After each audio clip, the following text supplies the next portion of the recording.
Ternyata jika dilihat lebih teliti, ada sekitar 7 kesamaan antara Claudia Schoenemann, Rafael Struijk, dan Robin van Persie. Mau tahu apa saja? Ikut analisa kami.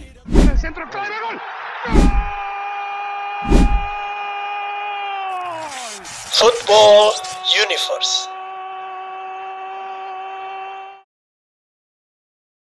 Ini adalah Van Persie muda di tahun 1999 bersama Feyenoord Rotterdam. Waktu itu usianya masih 17 tahun. Pemuda kurus dan pemalu yang menyimpan bakat besar dalam sepak bola. Oleh teman-temannya, Van Persie dikenal sangat giat berlatih dan berusaha menjadi seorang striker hebat di masa depan. Karenanya hanya butuh waktu 2 tahun untuk Van Persie dapat menembus tim utama Feyenoord Rotterdam. Kemudian dia pun berubah menjadi striker kelas dunia saat bergabung dengan Arsenal.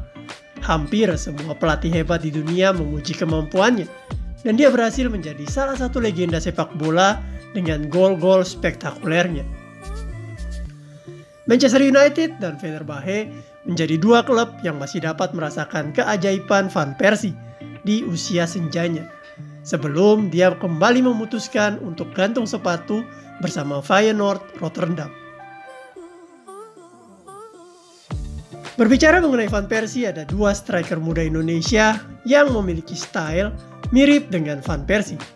Di timnas putra ada nama Rafael Struijk, dan di timnas putri ada nama Claudia Schoenemann. Kedua striker muda ini memiliki beberapa kesamaan dengan Van Persie yang kami temukan. Berikut adalah beberapa kesamaan tersebut.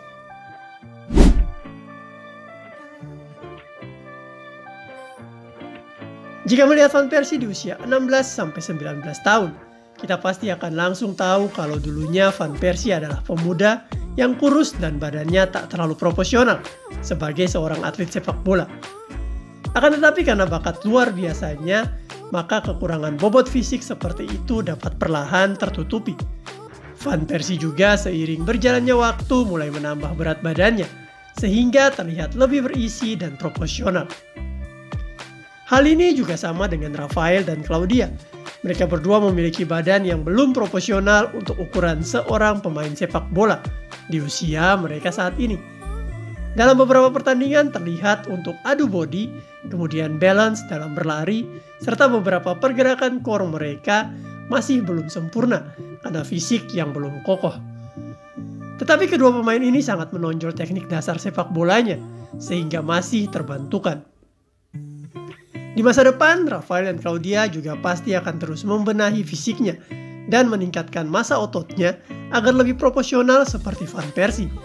Jika mereka berhasil melakukan hal ini, maka kemampuan sepak bolanya akan semakin meningkat.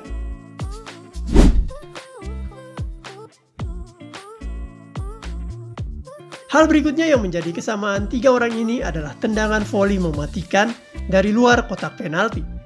Van Persie di Liga Inggris sangat terkenal sebagai raja tendangan voli. Segala jenis tendangan voli dapat dilakukannya dengan indah. Mau tendangan dari luar kotak penalti, tendangan bebas, ataupun tendangan voli sambil melompat first time. Semuanya pernah dilakukan oleh Van Persie. Sehingga banyak gol-gol tercipta lewat jurus rahasianya ini. Kemudian untuk Rafael Struijk, kita juga melihat tendangan voli indahnya merobek gawang Korea Selatan. Di beberapa pertandingan, kita juga melihat Rafael sering melakukan tendangan voli keras dari luar kotak penalti dan rata-rata on target. Pergerakan cut inside-nya selalu dapat membuat lawan-lawan kesusahan menjaganya. Kemudian tendangan volinya menukik tajam sehingga sulit dihalau kiper lawan. Hal yang sama juga dilakukan oleh Claudia dengan sempurna. Golnya ke gawang Singapura kemarin menjadi salah satu pembuktiannya. Meskipun fisiknya terhitung kurus, tetapi Claudia memiliki teknik syuting yang sangat baik dan akurat. Musuh-musuh Indonesia pasti mulai sekarang tak akan membiarkan Claudia ataupun Rafael melepaskan tendangan voli mematikannya dari luar kotak penalti.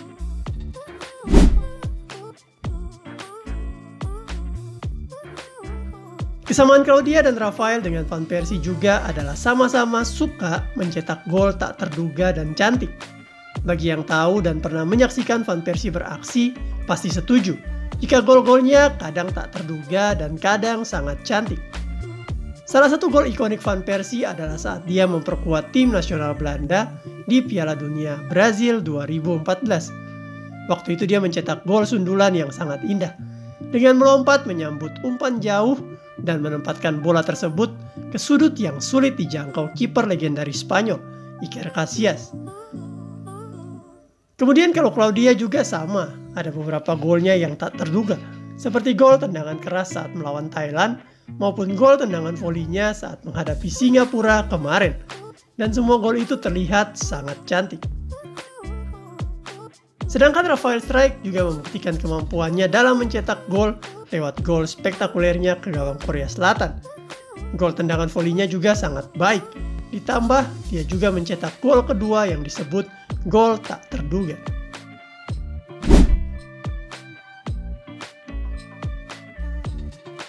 Salah satu nilai lebih dari Claudia dan Rafael Strijk adalah mereka mampu menempatkan posisi dengan sangat baik saat menyerang maupun bertahan.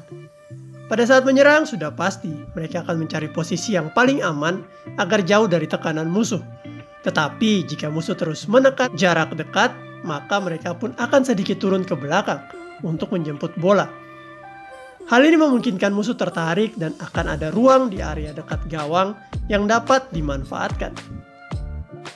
Saat bertahan, hal yang paling istimewa dari mereka adalah mampu menutup celah umpan musuh sehingga peredaran bola musuh dengan mudah dapat dipatahkan. Untuk melakukan hal ini dibutuhkan kepintaran dalam membaca pergerakan lawan dan mereka mampu melakukan itu.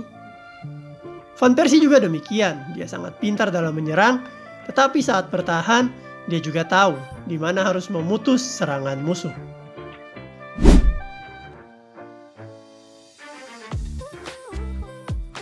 Coba perhatikan baik-baik cara Claudia bermain.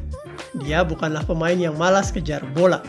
Sepanjang pertandingan, dia selalu berlari dan memiliki stamina yang sangat prima. Demikian juga Rafael Strijk. Dia akan menekan lawan terus-menerus, dan inilah tipe pemain yang disukai coach Shin Tae-yong. Lini depan yang rajin akan membuat lawan kesulitan membangun serangan, dan mereka melakukannya dengan sangat baik. Hal serupa juga dilakukan Van Persie. Dia seringkali mampu menekan dengan sangat baik, dan berhasil merebut bola dari lawan, bahkan langsung mampu mencetak gol dari bola tersebut. Tipikal striker modern adalah dia yang nomor satu menekan lawan, saat mereka baru mau mulai membangun serangan.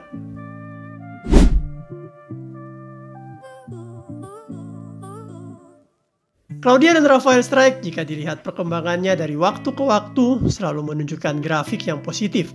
Hal ini tentu saja terlihat dari cara bermainnya, ketenangan di lapangan, serta produktivitasnya saat mencetak gol. Statistik yang terus meningkat ini menunjukkan adanya pembelajaran yang mereka lakukan di luar pertandingan, sehingga dapat berkembang. Van Persie juga sama, dari yang adalah pemain biasa saja, kemudian dia terus belajar dan berkembang dari waktu ke waktu, sampai menjadi seorang bintang besar. Hal inilah yang penting untuk dimiliki seorang bintang masa depan, yaitu semangat untuk terus mau belajar.